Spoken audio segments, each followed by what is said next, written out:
試過 SMP 文化嘅系列，點解最後都話應該一開始就揀我哋嘅 MPM 文化？你以為文化統一嘅，其實技術差108000里。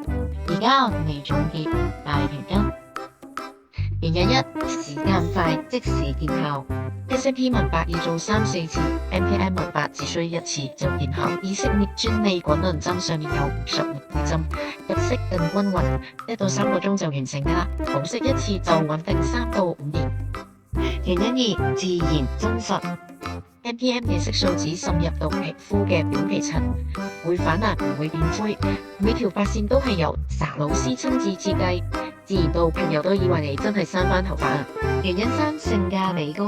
我哋係最平，但一定係最抵。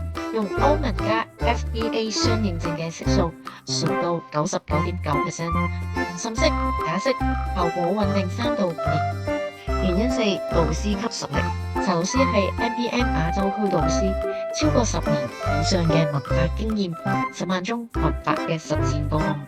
ViuTV、HK01、Yahoo 等等都訪問過我哋。原因五，唔使剃頭。MPM 可以直接喺原有嘅頭髮操作，自然融合到真係睇唔到紋過，做完即刻可以出街，唔需要休息期。唔好再以為所有嘅文化都一樣，真正專業要快要真要自然。MPM 文化一次見效，長期穩定。